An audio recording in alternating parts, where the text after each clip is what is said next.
இப்பொழுது நாங்கள் கொஞ்ச நேரம் தேவனை ஆராதிப்போம். அல்லேலூயா. மிகவும் முக்கியம். நம்முடைய ஆண்டவர் துதிகளின் மத்தியிலே வாசம் பண்ணுகிறவர். இஸ்ரவேலின் துதிகளில் வாசமாயிருக்கிற தேவன் நம்முடைய தேவன் பரிசுத்தர். அவர் துதிக்கிற ஜனங்கள் மத்தியிலே இறங்கி அவர்களை ஆசீர்வதிக்கிறவர். அல்லேலூயா. ஆரம்பத்திலே சொன்ன பிரகாரமாய் எதை செய்தாலும் இன்றைக்கு எப்படியோ எல்லாம் கொண்டாடுகிறார்கள் உலக மனிதர்கள் உட்பட. நாங்கள் தேவனுடைய பிள்ளைகள் அவரை மகிமைப்படுத்தி அவருடைய நாமத்தை உயர்த்த வேண்டும். எங்கு எப்பொழுதும் எந்த நேரத்திலும். அல்லேலூயா. ஆகவே இப்பொழுது இந்த துதிக்குள்ளாக நடத்தும்படியாக மீண்டுமாய் என்னுடைய வாலிபர்கள் இளைஞர்களை நான் வரவேற்றுக் கொள்ளுகிறேன். இப்பொழுது கொஞ்ச நேரம் நாம் அவரை மகிமைப்படுத்த போகிறோம். கண்களை மூடி அவரை மகிமைப்படுத்தி அவர் பிறந்த நாளை நாம் கொண்டாடுவதை நாம் கூடி வந்திருக்கிறோம். இந்த நாளிலும் அவரை நாம் மகிமைப்படுத்தும்படி அவரை கொஞ்ச நேரம் நாம் மகிமைப்படுத்த போகிறோம். முதலாவது ஒரு பாட்டு படிப்போம். உண்மை தூற்றி தெய்வம் இல்லை, உண்மை தூற்றி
ஆண்டவராகிய இயேசு கிறிஸ்துவின் ஈடிணையில்லா நாமத்தினாலே உங்கள் அனைவரையும் இந்த காலை பொழுது நம்மோடு வாழ்த்துகின்றோம், வரவேற்கின்றோம். ஆண்டவர் தாமே உங்கள் ஒவ்வொருவரையும் நிறைவாகவே ஆசீர்வதித்து பாதுகாத்து நடத்துவாராக.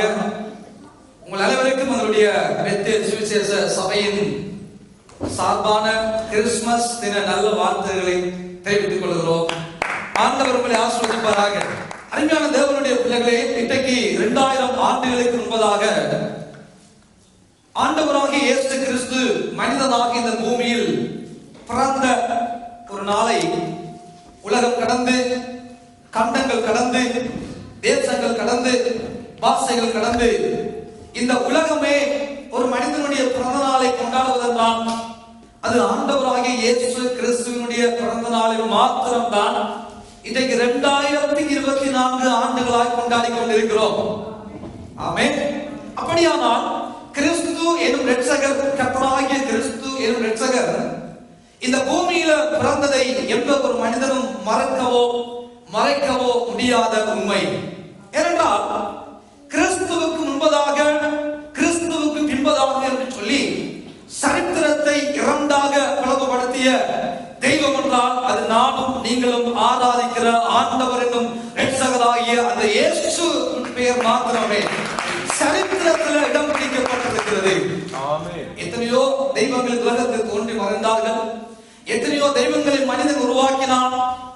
தங்களுக்கென்ற தெய்வம், குலத்துக்கென்ற தெய்வம், கோத்திரத்துக்கென்ற தெய்வம், தேசத்துக்கு என்ற தெய்வம், இடத்துக்கென்ற தெய்வம், இனத்துக்கென்ற தெய்வம் என்ற அடிப்படையில எத்தனையோ மனிதர்கள் 7 விதமான கொள்கைகளை இந்த உலகத்தில் பார்க்கிற பொழுது, பலவிதமான கொள்கைகளை இந்த உலகத்தில் மனிதர்களால் உண்டாக்கப்பட்ட பல தெய்வங்கள் இருந்தாலும் சரித்திரத்தில் இடம் பிடித்த ஒரு தெய்வம் என்றால் மனிதனை தேடி வந்த ஆண்டவர் ஆகிய இயேசு என்னும் தெய்வம் மாத்திரமே.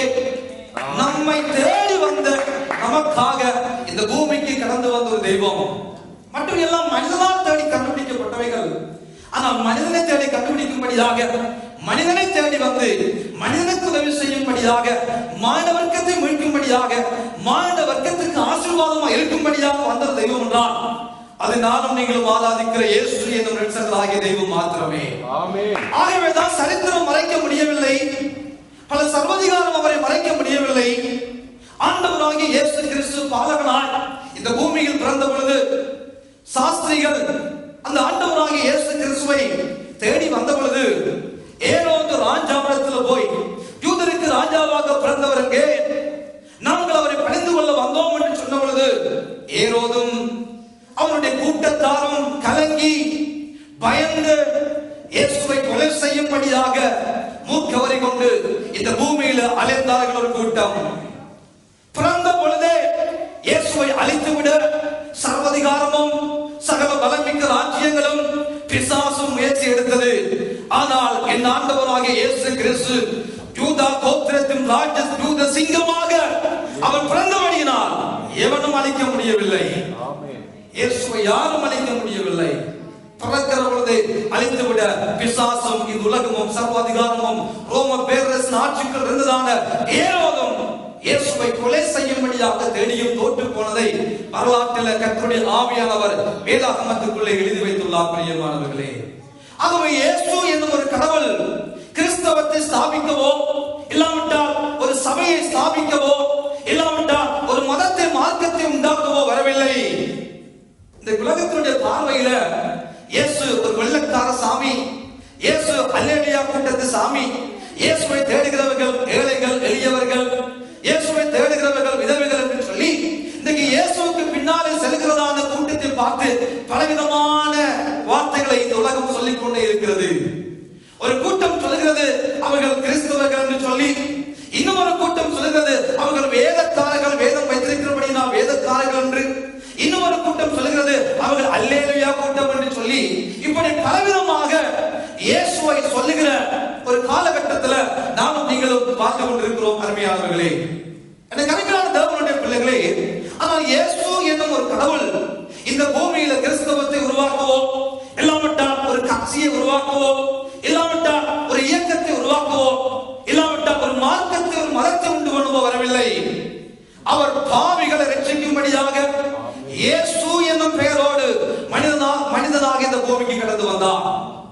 தெய்வம் மனிதனாக ஏனம்மா இயேசு என்னும் பெயரோடு கடந்து வர வேண்டும். இயேசு என்றால் அவர் தமது ஜனங்களுடைய பாவங்களை நீக்கி ரட்சிக்கிறவர், ரட்சகர் என்னும் பெயரோடு கடந்து வந்தாரே ஒழிய ஒரு கிறிஸ்தவத்தை ஸ்தாபிக்கும்படியான ஒரு இயக்கத்தை உருவாக்கும்படியான ஒரு தலைவனாக இயேசு வரவில்லை. ஆகவே இயேசு என்னும் கடவுள் இந்த உலகத்துக்கு தேவையான ஒரு தெய்வம். இயேசு என்னும் ஒரு கடவுள் மூலமாகத்தான் மானிட வர்க்கம் மீட்பை காண முடியும். இயேசு என்னும் ஒரு தெய்வம் மூலமாக மாத்திரமே தான் சொர்க்கத்துக்கும் போக முடியும். ஆகவே தான் இயேசு சொன்னார், நானே வழியும் நானே சத்தியமும் நானே ஜீவனுமாய் இருக்கிறேன் என்று சொல்லி. ஆகவே ஒரு வழியை உண்டு பண்ணும்படியாக, நமக்கு நித்திய ஜீவனை உண்டு பண்ணும்படியாக, நாமும் நீங்களும் கெட்டு போகாமல் அந்த பரலோக ராஜ்யத்துக்குள்ள போகும்படியாக மாத்திரமே இயேசு இந்த பூமிக்கு வந்தாரே ஒழிய இயேசு கிறிஸ்தவம் என்னும் அமைப்பை உருவாக்க வரவில்லை, கிறிஸ்தவம் என்னும் மதத்தை உருவாக்க வரவில்லை. இதை நானும் நீங்களும் புரிந்து கொள்ள வேண்டும். அப்படி கிறிஸ்தவத்தை மாத்திரம் இயேசு உருவாக்கும்படியாக வந்திருப்பதாக இருந்திருந்தால் மத்தேயு 11:28 சொல்லியிருப்பார், வருத்தப்பட்டு பாரம் சுமக்கிறவர்களே எல்லாரும் சபைக்கு வாருங்கள், எல்லாரும் சபைக்குள்ள ஓடி வாருங்கள், எல்லாரும் கிறிஸ்தவத்துக்குள் ஓடி வாருங்கள், நான் உங்களை கிளப்பாத தலைவர் என்று இருக்கும் சொல்லவில்லை. என் தெய்வம் இந்த முழு உலகத்தையும் பார்த்து சொன்னார், வருத்தப்பட்டு பாரம் சுமக்கிறவர்களே எல்லாரும் என்னிடத்துல வாருங்கள், நான் உங்களுக்கு இளைப்பாறுதலை தருவேன். ஆகவே தெய்வமாகிய இயேசுவிடம் எந்த ஒரு மனிதன் வருகிறார்களோ அவர்கள் இளைப்பாறுதலையும் அவர் மூலமாக மீட்பையும் அவர் மூலமாக ரட்சிப்பையும் பெற்றுக்கொள்ள முடியும் என்பதை இயேசு இந்த பூமியில் வாழ்கிற பொழுது வார்த்தையினால் நமக்கு சொல்லித் தந்தார். அருமையானவர்களே, இன்றைக்கு பலவிதமான மனிதர்கள் பலவிதமான வடிவத்தில் இயேசுவை பார்க்கிறார்கள். இன்று இயேசு பிறந்தபடியினால் இன்றைக்கு இயேசுவை ஒரு குழந்தை இயேசுவாக பார்க்கிற ஒரு கூட்டமும் உண்டு. அதே இயேசுவை கிறிஸ்தவர்கள் கழுத்தில் ஒரு பெரிய சிலுவை அடித்துவிட்டு அந்த சிலுவையிலே பிரதிபலிக்கப்பட்ட கடவுளாய் தொங்கிக் கொண்டிருக்கிற இயேசுவை வீடுகளிலே வரைந்து வீடுகளிலே உருவங்களை உருவாக்கி அதை வணங்குகிறவர்களும் உண்டு. பரிதாபத்துக்குரிய இயேசுவை பார்க்கிறவர்கள் தொங்கிக் கொண்டிருக்கிற இயேசுவை பார்த்துக் கொண்டு பரிதவிக்கிற ஒரு கூட்டமும் உண்டு. குழந்தையாக அந்த இயேசுவை பார்க்கிற ஒரு கூட்டமும் உண்டு. இல்ல இயேசு ஒரு நல்ல மனிதனாக இந்த பூமிக்கு கடந்து வந்தார், அவர் நல்ல மகான் என்று சொல்லி அவரை பார்க்கிற ஒரு கூட்டமும் உண்டு. இல்ல இயேசுவின் நண்பர் என்று சொல்லி அவரை நண்பராக பார்க்கிறவர்களும் உண்டு. இல்ல இயேசு ஒரு கடவுள் என்று சொல்லி அவரை கடவுளாக பார்க்கிறவர்களும் உண்டு. இல்லை மத்தேயு சொல்வது போல இயேசு ஒரு யூத ராஜ சிங்கமாக ராஜாவாக அவரை பார்க்கிறவர்களும் இந்த பூமியில உண்டு. எது எப்படியாக இருந்தாலும் வேதத்திலே ஆண்டவராக இயேசு கிறிஸ்து பிறந்த பொழுது அவரை எப்படிப்பட்டவர்களாய் இந்த உலகத்தில் இருந்தவர்கள் பார்த்தார்கள், பார்த்த மனிதர்கள் இயேசுவை என்ன செய்தார்கள் என்று சொல்லி 5 விதமான சம்பவங்களை இந்த காலை பொழுது உங்களோடு நான் காண்பித்துக் கொடுக்க விரும்புகிறேன். கர்த்தருடைய ஆவியானவர் நம் அனைவருக்கும் பெரிய அனுகிரகத்தை உண்டாக்குவாராக. மத்தேயு எழுதின சுவிசேஷ புத்தகத்திலே 2வது அதிகாரம் 11வது வசனம் சொல்லுகிறது. நாம் அதை வாசிக்க கேட்போம். மத்தேயு எழுதின சுவிசேஷ புத்தகம் 2வது அதிகாரம் 11வது வசனத்தை வாசியுங்கள். அவர்கள் அந்த வீட்டுக்குள் பிரவேசித்து அதன் தாயாகிய மரியாளையும் கண்டு பிள்ளையையும் தாயையும் கண்டு சாஷ்டாங்கமாய் விழுந்து அதை பணிந்து கொண்டு தங்கள் பொக்கிஷங்களை திறந்து பொன்னையும் தூபவர்க்கத்தையும் வெள்ளை போலத்தையும் அதற்கு காணிக்கையாக கொடுத்தார்கள். அருமையானவர்களே, யார் இவர்கள்? இயேசு என்னும் ஒரு தெய்வம் இந்த பூமியில் பிறந்த பொழுது இயேசுவால் உண்டாக்கப்பட்ட, இயேசுவால் உருவாக்கப்பட்ட, இயேசுவால் படைக்கப்பட்ட நட்சத்திரம் சாஸ்திரிகளுக்கு வழிகாட்டிய சம்பவத்தை வேதம் இங்கே நமக்கு எழுதி வைத்துள்ளது. வேதம் சொல்கிறது, ஆண்டவராகிய இயேசுவின் மூலமாக இந்த அண்டஸ்ராசங்கள் உருவாக்கப்பட்டது, வார்த்தையினால் எல்லாம் சிருஷ்டிக்கப்பட்டது, அவர் மூலமாக எல்லாம் உண்டாக்கப்பட்டது, அவருக்கு என்றும் அவரை கொண்டும் இந்த பூமியில் நானும் நீங்களும் பார்க்கிற சகல காரியங்களும் படைக்கப்பட்டது என்று சொல்லி வேதம் நமக்கு தெளிவாக சொல்லுகிறது. ஆகவே இறைவனால் படைக்கப்பட்ட, இயேசுவால் படைக்கப்பட்ட நட்சத்திரம் என்ன செய்கிறது? கிழக்கில் இருந்து சாஸ்திரிகள் அந்த இயேசுவை பார்க்க வருவதற்கு இன்றைக்கு நாம் நீங்கள் நவிகேஷனை போட்டு பயன்படுத்துகிறோமே, அவண்ணமாக ஒரு நட்சத்திரம் வானத்தில் தோன்றி கிழக்கில் இருக்கிறவர்கள் அந்த இயேசுவை பார்க்க வருவதற்கு வேதம் நமக்கு தெளிவாக சொல்லுகிறது. அப்போ சாஸ்திரிகள் என்றால் யாரு? நானும் நீங்களும் பார்க்கிறது போல ரோட்ல இருந்து நல்ல காலம் பிறந்துருச்சு என்று கூப்பிட்டு சொல்லுகிறவர்கள் அல்ல. கைகளை பார்த்து கைச்சாத்திரம் சொல்லுகிறவர்களும் அல்ல. சாஸ்திரிகள் என்ற சொல்லுக்கு சரியான தமிழ் இலக்கியம் என்ன சொல்லுகிறது என்றால் ஞானிகள் என்று சொல்லுகிறது. ஆகவே பரந்த ஞானிகள் இந்த வான நட்சத்திரங்களை பார்த்து அறியக்கூடியவர்கள், வான உடுக்கோலங்களை பார்த்து இது இன்ன ராசி, இது இன்ன கோலம், இது இன்ன உடு என்று சொல்லி வானத்தை பார்த்து கணிக்கக்கூடிய வான அந்த சாஸ்திரிகள், வான சாஸ்திரிகள், அந்த அறிவாளிகள், அந்த ஞானம் படைத்தவர்கள், அந்த பெரிய படைத்த கல்விமான்கள் என்ன செய்கிறார்கள்? இயேசு என்னும் ஒரு தெய்வம் இந்த பூமியில் மனிதனாக பிறந்த பொழுது அவரை தேடி வந்ததை கடவுளுடைய ஆவியானவர் எனக்கு உங்களுக்கு வார்த்தைகள் எழுதி வைத்துள்ளார். கிழக்கில் இருந்து வந்தார்கள் என்று சொல்ற பொழுது பொன்னும் தூவும் வெள்ளை கோலத்தை வைக்க 3 பேர் வரவில்லை. கிழக்கில் இருந்து ஒன்றுக்கும் மேற்பட்ட பல சாஸ்திரிகள், ஒன்றுக்கும் மேற்பட்ட பல வான சாஸ்திரிகள் என்ன செய்கிறார்கள்? இயேசுவை பார்க்க வந்தார்கள். பார்க்க வந்த அந்த பெரிய படித்தவர்கள், அந்த பெரிய அறிவாளிகள் என்ன செய்தார்கள்? முதலாவது அந்த குழந்தையாகிய இயேசுவை பார்க்க வந்த அந்த கூட்டம் முதலாவது சாஸ்தாங்கமாய் விழுந்து அந்த குழந்தை இயேசுவை பணிந்து கொண்டார்கள். என்ன செய்தார்கள்?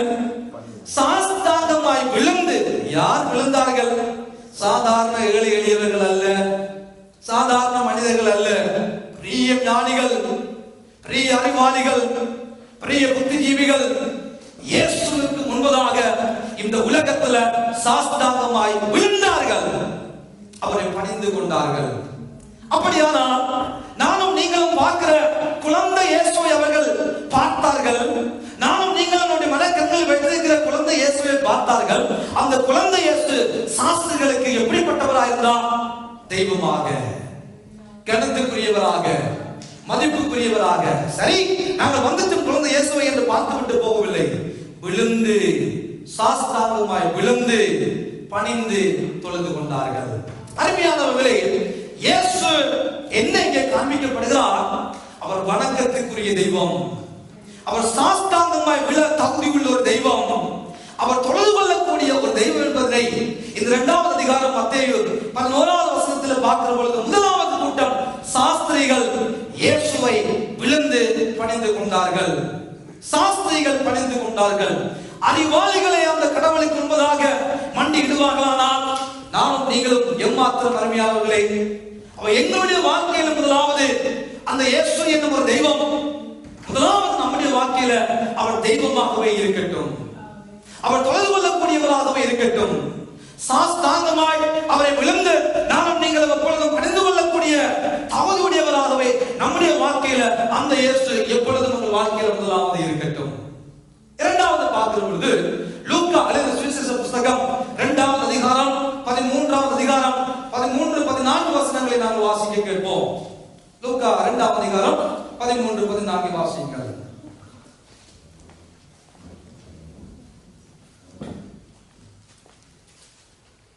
அந்த கணமே பரமசேனையின் திரள்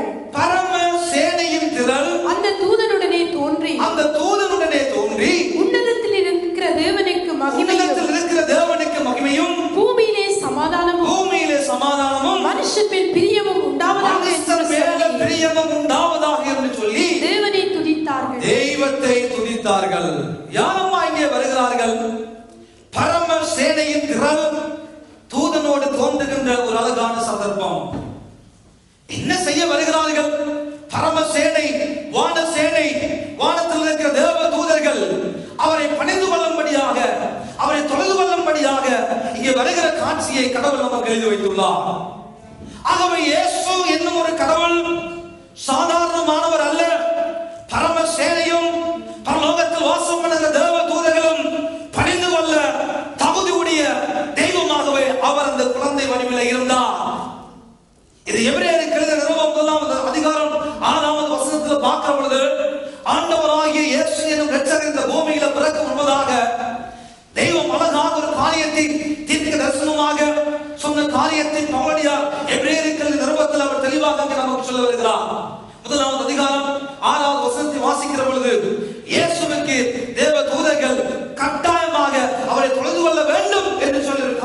வார்த்தையை ஆண்டவர் நமக்கு எழுதி வைத்துள்ளார். வாசியுங்கள். ஒன்றுதான். மேலும் தமது முதல் பேரானவரை உலகத்தில் பிரவேசிக்க செய்த ஆண்டவர் என்னும் இரட்சகரை இந்த உலகத்தில் பிரவேசிக்க செய்த பொழுது தேவதூதர் யாவரும் அவரை தொழுது கொள்ள கடவர்கள். தேவ தூதர்கள் யாவரும் முதல் பேரானவராகிய இயேசு என்னும் இரட்சகரை பிதா இந்த பூமி அனுப்புகிற பொழுது அவர் சொன்னார், முதல் பேரானவர் இந்த உலகத்தில் பிரவேசிக்க செய்த பொழுது தேவ தூதர்கள் யாவரும் அவரை தொழுது கொள்ள கடவர்கள். அப்படியானால் நானும் நீங்களும் பார்க்கிற ஆண்டவராக இயேசு கிறிஸ்து சாதாரணமாய் சாஸ்திரிகள் மாத்திரம் வந்து தொழுது கொண்டு போன ஒரு கடவுள் அல்ல. அதுக்கு மேலாக வான சேனையும் தேவ தூதர்களும் பணிவிடை செய்தார்கள். வான தூதர்கள் அவரை தொழுது கொண்டார்களானால் நானும் நீங்களும் எம்மாத்திரம் என கருமையானவர்களே. தேவ ஜனமே, நாம் அதை புரிந்து கொள்ள வேண்டும். இயேசு என்னும் ஒரு கடவுள் அவரை சாஸ்திரிகள் மாத்திரம் வணங்கிவிட்டு செல்லவில்லை. முதல் பேரானவரை இந்த உலகத்தில் பிரவேசிக்க பிதா செய்த பொழுது தேவ தூதர்கள் யாவரும் அவரை தொழுது கொள்வார்களாக. அப்படியானா இரண்டாவது நம்முடைய வாழ்க்கையில நாம் நினைக்க வேண்டிய காரியம், இயேசுவை தேவ தூதர்கள் வந்த பொழுது குழந்தையாக பார்த்துவிட்டு அவர்கள் போகவில்லை. அந்த குழந்தையாக இருந்த இயேசுவை தேவ தூதர்களே வந்து வணங்குகிற அளவுக்கு, தொழுது கொள்ளுகிற அளவுக்கு என் இயேசு பெரியவராக இருந்தார். ஹல்லேலூயா. தேவ தூதர்கள் வணங்கின தெய்வம், தேவ தூதர்களும் பரம சேனையும் அவர்களுடைய வணக்கத்துக்கு, அவர்களுடைய தொழுகைக்கு என் இயேசு பாத்திரமாய் இந்த பூமியில் பிறந்தார். ஆகவே இயேசுவை குறித்துதான நம்முடைய எண்ணங்களில தேவ சேனை, பரம சேனை, தேவ தூதர்கள் கூட வணங்குகின்ற அளவுக்கு என் தெய்வம் பெரியவர் என்ற மகிழ்ச்சி நம்முடைய வாழ்க்கையில இருக்கட்டும். பெரிய படித்தவர்கள், பெரிய ஞானவான்கள் வணங்கின தெய்வத்தை மாத்திரம் நானும் நீங்களும் வணங்கவில்லை. தேவ தூதர்கள் வணங்கின தெய்வத்தை நானும் நீங்களும் வணங்கிக் கொண்டிருக்கிறோம் என்ற உணர்வை இந்த மதிய பொழுதில் நம்முடைய மனக்கண்களில் இருக்கட்டும் பிரியமானவர்களே. மூன்றாவதாக லூக்கா எழுதின சுவிசேஷ புத்தகம் 2வது அதிகாரம் 20வது வசனத்தை வாசிக்கிற பொழுது அங்கே ஆண்டவர் நமக்கு சில காரியங்களை சொல்லி வைக்கிறார். வாசிக்க கேட்போம். மேய்ப்பர்களும் தங்களுக்கு சொல்லப்பட்டதின் படியே கடந்து வந்து கேட்டு கண்ட எல்லாவற்றிற்காகவும் தெய்வத்தை மகிமைப்படுத்தினார்கள். துதித்துக் கொண்டு திரும்பி போனார்கள். யார் இவர்கள்? கடந்த வாரத்தில் நாம் கற்றுக்கொண்டோம். மேய்ப்பர்கள் இயேசுவிடம் வருகிறார்கள். மேய்ப்பர்கள் இந்த பூமியில இருந்த மந்தையை மேய்த்துக் கொண்டிருந்த மேய்ப்பர்களுக்கு செய்தி வருகிறது, இதோ உலகத்துக்கு மிகுந்த சந்தோஷத்தை உண்டாக்கும் நல்ல செய்தி உங்களுக்கு அறிவிக்கிறோம். கர்த்தராகிய கிறிஸ்து எனும் இரட்சகர் உங்களுக்காக தாவீது ஊரிலே பிறந்திருக்கிறார் என்று சொன்ன பொழுது உடனே அந்த மேய்ப்பர்கள் இயேசுவை தேடிச் சென்று, இயேசுவாகிய கடவுளை தேடிச் சென்று அவர்களும் தாங்கள் கேட்ட, தாங்கள் கண்ட எல்லாவற்றுக்காகவும் இயேசுவை துதித்தார்கள், மகிமைப்படுத்தினார்கள். ஆகவே சாஸ்திரிகளுக்கு மாத்திரம் இயேசு வரவில்லை, தேவதூதர்களுக்கு மாத்திரம் இயேசு வரவில்லை. இயேசு எனும் இரட்சகர் அன்றைய யூத காலத்தில் நடுத்தர வருமான உடையவர்களாய் பெரிதளவு ஜனங்களால் மதிக்கப்படாத அந்த மேய்ப்பர்களுக்காகவும் இயேசு இந்த பூமியில வந்தார் என்பதை குறித்து லூக்கா நமக்கு எழுதி காண்பிக்கிறார். அப்ப இயேசு தனி ஒரு வர்க்கத்துக்கு மாத்திரம், ஒரு தனி ஒரு இடத்துக்கு மாத்திரம் சொந்தக்காரர் அல்ல, அவர் இந்த முழு உலகத்துக்கும் சொந்தக்காரர் ஆகிய தெய்வம். மேய்ப்பர்களையும் தேடி இயேசு கடந்து வந்தார். மேய்ப்பர்களும் அந்த இயேசுவுக்கு செய்த காரியம் என்ன? அவர்களும் இயேசுவை பார்த்து தேவனை மகிமைப்படுத்தினார்கள், இயேசுவை துதித்தார்கள். அவன் நானும் நீங்களும் எந்த நிலைமையில் இருந்தாலும் நிலைமைகள் அந்த ஆண்டவருக்கு முக்கியம் அல்ல. நாம் எப்படிப்பட்டவர்களாய் எந்த வருமான வர்க்கத்தில் இருந்தாலும் பரவாயில்லை. ஒருவேளை உயர்ந்த வருமான வர்க்கமா இருக்கட்டும், ஒருவேளை தாழ்ந்த வருமான வர்க்கமா இருக்கட்டும், ஒருவேளை நடுத்தர வர்க்கமா இருக்கட்டும், நானும் நீங்களும் எந்த வர்க்கமுடையவர்களாய் இருந்தாலும் எங்கள் அனைவருக்கும் இயேசு என்னும் தெய்வம் கிழத்துக்குரியவராக, இயேசு என்னும் ஒரு தெய்வம் தெய்வமாகவே இருந்து அவருக்கு நானும் நீங்களும் செய்ய வேண்டிய நன்றிகளையும் துதிகளையும் மகிமைகளையும் வாழ்க்கையில எப்பொழுதும் ஏறெடுக்கிற பிள்ளைகளாய் வாழ நானும் நீங்களும் நம்முடைய வாழ்க்கையை நம்மை பழகிக் கொள்ள வேண்டும். இது மூன்றாவது காரியம் பிரியமானவர்களே. லூக்கா 2வது அதிகாரம் 28ஆம் வசனத்திலே பார்க்கிற பொழுது அங்கே ஒரு மனிதன் தேவனை செய்கிறதான காரியத்திலே ஆண்டவர் நமக்கு எழுதி வைத்துள்ளார். வாசியுங்கள்.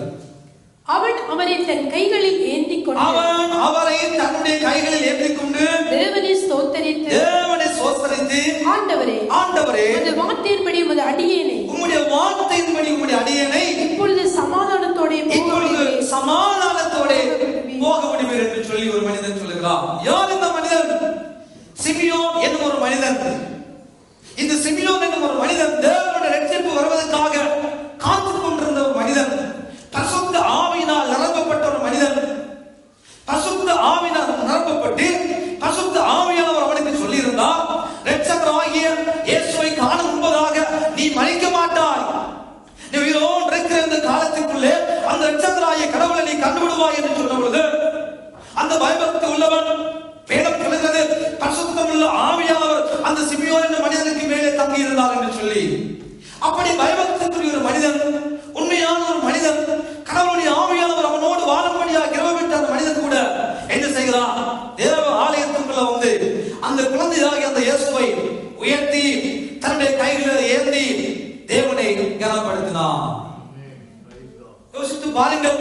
சாஸ்திரிகள் மாத்திரமல்ல, வான தூதர்களும் தேவ தூதர்களும் மாத்திரமல்ல, மேய்ப்பர்கள் மாத்திரமல்ல, ஆவிக்குரியவர்கள் பக்திவான்கள் கூட என்ன செய்தார்கள்?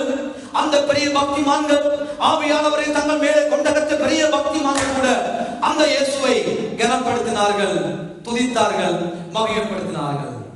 ஆகவே இயேசு என்னும் ஒரு தெய்வம் நம் அனைவருக்கும் தேவையான ஒருவர். இயேசு என்னும் ஒரு கடவுள் நம் அனைவருடைய வாழ்க்கையிலும் எப்பொழுதும் மகிமைக்குரியவராக, எப்பொழுதும் தொழுது கொள்ளக்கூடியவராக, எப்பொழுதும் கனப்படுத்தக்கூடியவராக, எப்பொழுதுமே பயபக்திக்குரிய தெய்வமாக நம்முடைய வாழ்க்கையில இருக்கட்டும் பிரியமானவர்களே.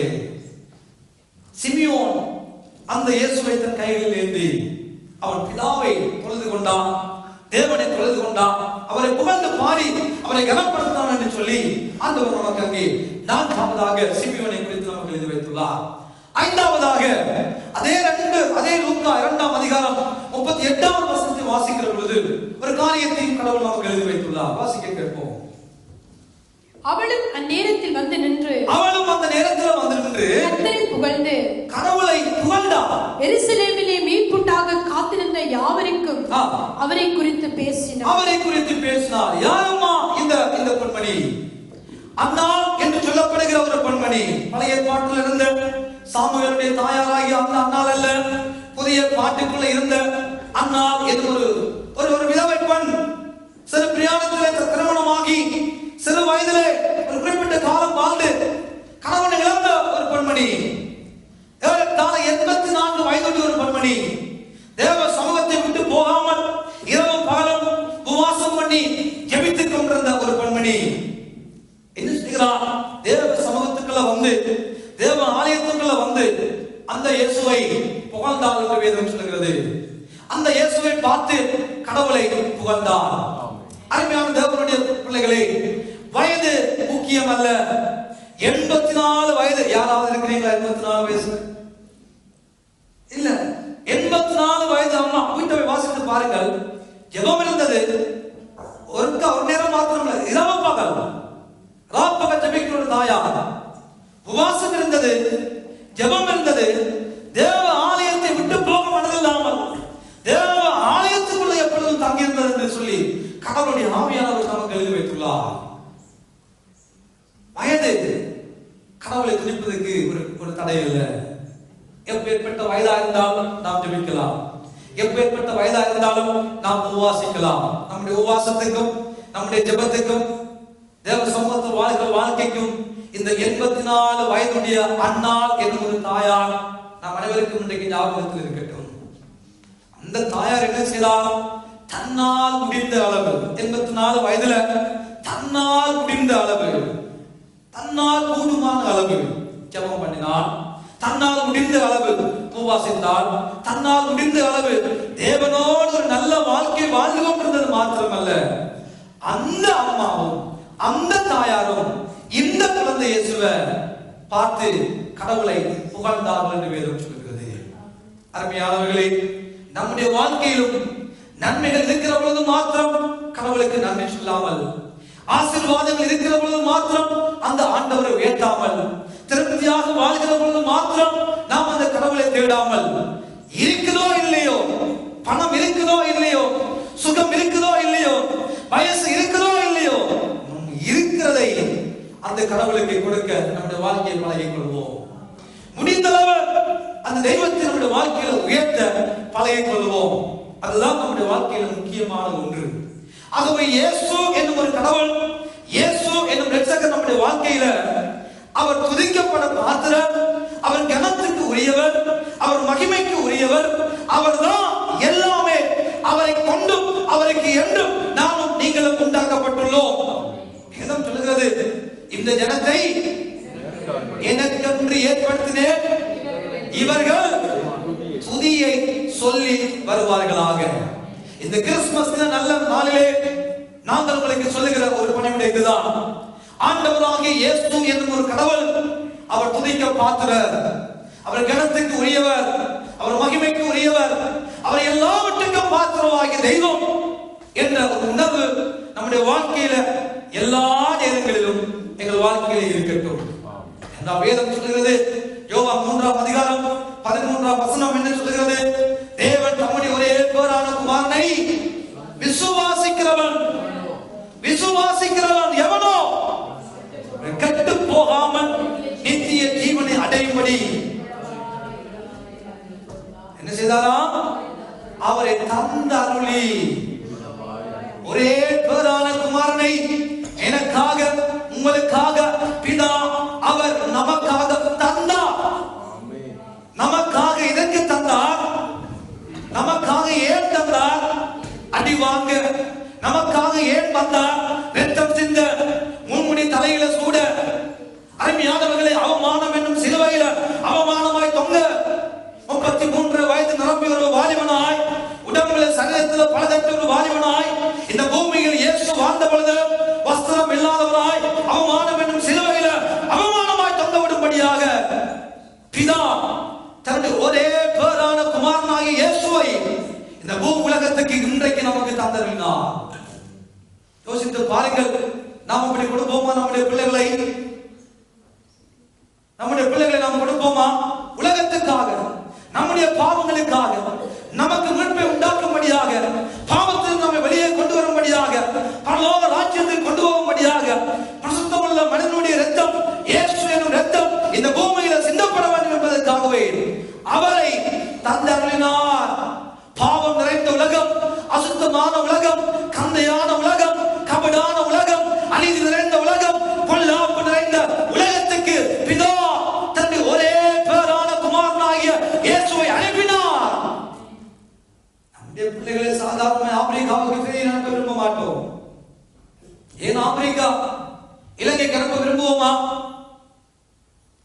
எலி காய்ச்சல், பூனை காய்ச்சல், பறவை காய்ச்சல், எல்லா காய்ச்சல் இருக்கிற இடத்துக்கு கூட பிள்ளைகளை அனுப்ப விரும்புவீங்களா? ஏன் இலங்கை கூடாது, இப்ப பல மோசம், கொள்ளநோய் பரம்பது, துப்புரவில்லை என்று நாம் சொல்லுகிறோம். ஆனால் பிதா தன்னுடைய பேரான இந்த பூமிக்கு அனுப்புகிற பொழுது பரிசுத்தமான உலகமாமா இருந்தது. பாவம் நிறைந்த உலகம், அநீதி நிறைந்த உலகம், பொல்லாப்பு நிறைந்த உலகத்திற்குள்ளே பிதா அனுப்பியதின் தன்னுடைய ஒரே பேரான குமாரனை அனுப்பியதின் நோக்கமே அவரை பார்க்கிலும் என்னையும் உங்களையும் அதிகமாக நேசித்தபடியினால் மாத்திரமே அவரை தந்தருளினார். இவ்வளவாய் என்னையும் உங்களையும் அன்பு கொண்டார். அருமையானவர்களே, இயேசு என்னும் ஒரு கடவுளை, இயேசுவை பிதா இந்த பூமிக்கு நமக்காக கொடுத்தார். நாங்கள் நல்லா இருக்க, நாங்கள் பட வேண்டிய பாடுகள், வேதனைகளை அவரை ஏற்றுக்கொள்ள, நாம் சகிக்க வேண்டிய அவமானங்களை அவரை ஏற்றுக்கொள்ளும்படியாக, நமக்கு மீட்பு உண்டாக்கும்படியாக, நமக்கு சமாதானத்தை உண்டு பண்ணும் ஆக்கினை அவர் மேல் விழுந்தது. அவருடைய தழும்புகளால் நாமும் நீங்கள் சுகமாகும்படியாகவே இயேசு என்னும் ஒரு கடவுள் மனிதனாக இந்த பூமிக்கு கடந்து வந்தார். ஆகவே எந்த சூழ்நிலையிலும், எந்த சந்தர்ப்பத்திலும், எந்த நேரத்திலும் இயேசு என்னும் ஒரு கடவுள், இயேசு என்னும் ஒரு இரட்சகர் எங்கள் வாழ்க்கையில வணக்கத்துக்குரியவராக, மதிப்புக்குரியவராக, கனத்துக்குரியவராக, நாம் அவரை பார்க்கிற பொழுது அவர் மூலம் வருகிற அத்தனை ஆசீர்வாதங்களுக்கும் நானும் நீங்களும் சொந்தக்காரர்களாக மாறிவிடுகிறோம். ஆமென். ஆகவே இந்த பிறந்த நல்ல நாளிலும் சொல்லுங்க ஒரே ஒரு காரியம், அவரை விசுவாசிக்கிறவன் கெட்டு போக மாட்டான். அவரை நேசிக்கிறவன் கெட்டு போக மாட்டான். அவரை நம்புகிறவன் கெட்டு போக மாட்டான். அந்த இயேசுவை நம்பி இதுவரைக்கும் வாழுகிற எங்கள் வாழ்க்கையில அந்த இயேசு குழந்தையாக இருக்கட்டும். எப்படி நாம் அவரை பார்த்தாலும் பரவாயில்லை, ஆனால் நானும் நீங்களும் அவருக்கு செய்ய வேண்டிய கடமைகளை இந்த பூமியில் வாழுகிற நாள் வரைக்கும் செய்ய நம்மை பழக்கி வைத்துக் கொள்வோமாக. ஆமென்.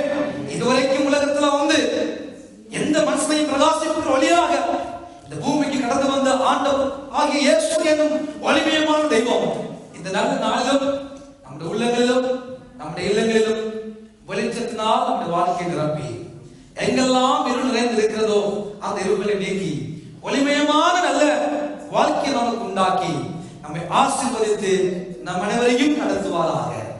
ஆண்டவர் தாமே வந்தவங்க ஒவ்வொருவரையும் நிறைவாகவே ஆசீர்வதித்து பாதுகாத்து நடத்துவாராக. ஆமென். ஆமென். ஆமென். நன்றி.